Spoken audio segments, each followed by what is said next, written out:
Today, I want to go over a Shuvit variation that I didn't know existed when I first started skateboarding. This is a Freestyle Shuvit, also known as a Nollie backside Shuvit. It's a Shuvit that is done with the front foot and rotates 180 degrees off of the nose backside, meaning the board rotates clockwise for regular stance skaters, and it rotates counterclockwise for goofy stance skaters. If you learn it early on, it is an incredible confidence builder for rolling tricks in my opinion. And there are a lot of cool places that you can take this trick, like more rotations with the 360 Shuvit, or the 540 Shuvit, which is really popular in freestyle contests. It's also a great first shove into manual trick, and a pretty similar motion to what I call a thrown switchblade. Now it's easier in my opinion for a few reasons. One, if you do it well, you can shove it more in a straight line, so you don't have to jump forward to the toe side edge as much as with a regular Shuvit. A regular Shuvit is not impossible to keep underneath you, but it is much more difficult to do so compared to a freestyle Shuvit. The freestyle Shuvit almost wants to stay underneath you. Two, you're always rolling in your dominant stance. A lot of skaters will recommend learning fakie Shuvits first because they're easier for very similar reasons. But you have to roll backwards, and that can be quite difficult. At least for me, the hardest part about learning the fakie Shuvit was becoming comfortable rolling fakie to begin with.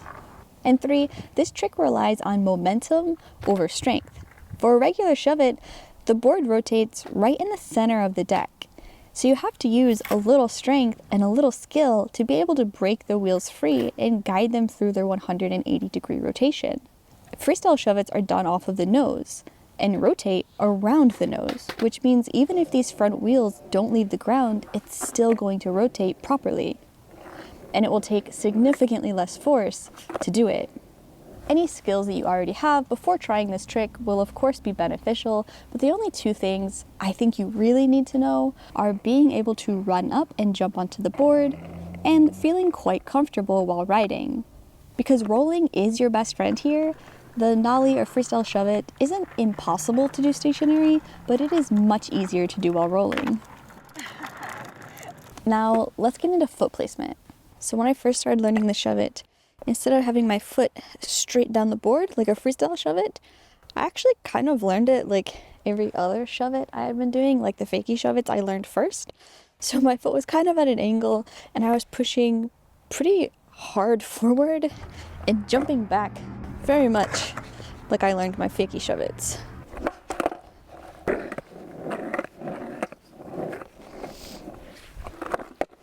Ooh.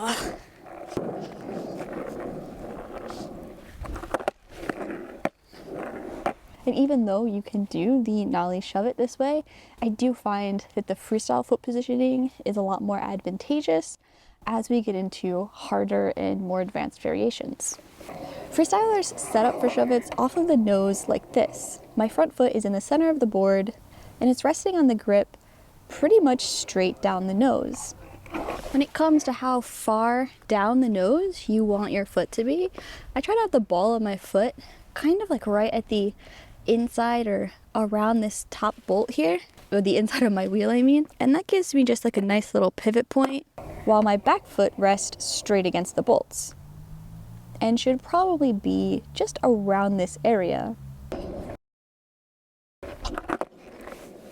A lot of freestylers recommend getting your foot really straight because as you take this trick to larger rotations, the extra space you make by opening your foot up will give you more force when you go to whip that board around and pivot off that front foot, especially when it comes to 540 Shuvits or even bigger. But because I learned this trick with my foot tilted a lot, you might find in this video there will be times when my foot is not perfectly straight down the nose like I would recommend learning it, and it is a little bit tilted. Not quite where it was, but just slightly at an angle because I just got so used to this foot positioning, and straightening my foot out after all that time was a little bit more on the difficult side.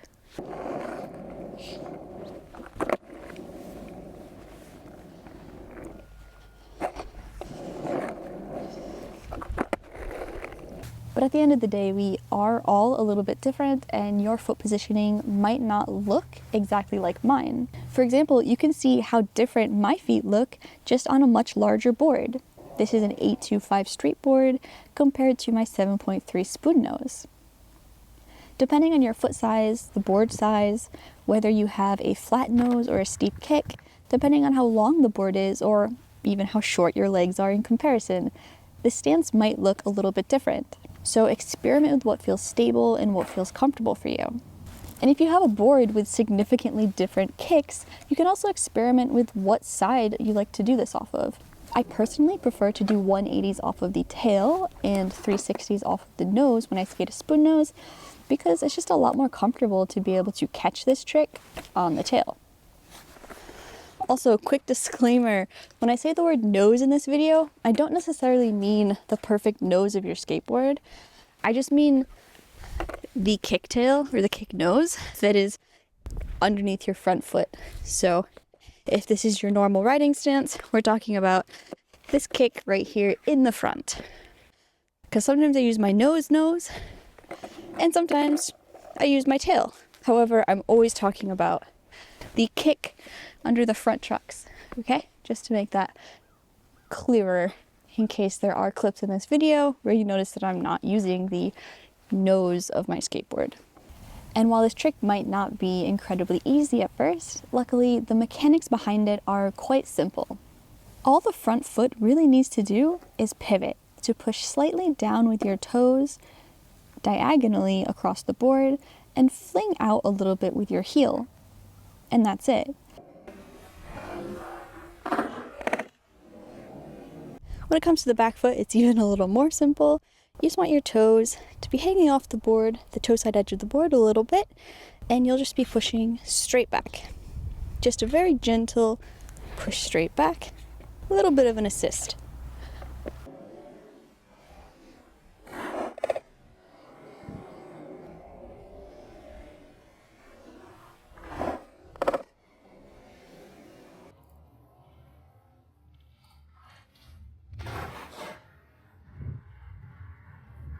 You can do this trick stationary. It is significantly more difficult. And I didn't get the full rotation, but you can get a little feel for this front pivot just by standing and working on it, either by going through the motions or giving it a little toss. Now let's look at a few tips that might help you while you're learning this trick. I cannot say it enough in this video, but the trick works best rolling. You don't have to be going fast, but even a moderate speed will make this trick so much easier. While you don't have to jump forward to the toe side like a standard Shuvit, freestyle Shuvits work better when you jump a little bit forward in the direction you're rolling, so out towards the nose. Because the board pivots around the nose, you kind of have to jump forward with it and meet the board where it's going. This can feel a little bit awkward at first, but you'll definitely get better as you get used to the trick. And what this really means is you might have to lean slightly forward over that front foot as you do this trick so that you can kind of jump with the board. 3, if you keep landing on your heels with your toes off the board, try straightening up your back. I have a habit to lean forward over my toes when I do this trick, so my body will naturally fall forward, even though the board's not coming with me. And if straightening your back a little bit isn't enough, you might want to consider jumping back a little bit.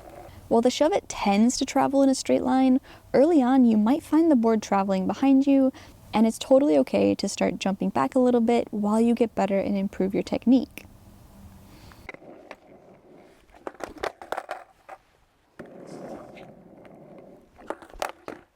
If that happens to you, you probably popped much too hard, like much too hard down. And if that's the case, maybe consider bringing your foot back a little bit more so that you're not smashing your nose into the ground. It's simply harder to push the nose down the farther your foot is back. If you're getting kind of caught in the board or it's rotating really slowly, you have a couple options. You can try to use a little more force to whip it around faster. You can try to roll faster to get some help from momentum, or you can try to jump a little bit higher to give the board more time to rotate beneath you. Yeah, I think that's actually a problem that I have pretty often, is I don't give the board quite enough space to rotate because I think I got a little bit maybe lazier over time. So just lifting my foot up that extra tiny second gives the board more time to rotate and for me to land a lot more properly and more stable on the board. If you're finding the Shuvit to be too intimidating or not quite understanding the motions, first of all, continue working on your riding skills, practice running and jumping onto the board, and if you're a freestyler, consider working on switchblades first, because this trick really does have Mike Osterman switchblade mechanics, and if you want to look into that trick first, both Mike and I have a tutorial for those, which I will link in the description of the video. No matter what, I hope you remember that we all approach every new trick that we learn a little bit differently. So don't worry if you are struggling with this trick, just keep at it, keep having fun, and you'll definitely get it eventually. Either way, I hope you enjoyed the video and I hope to see you next time.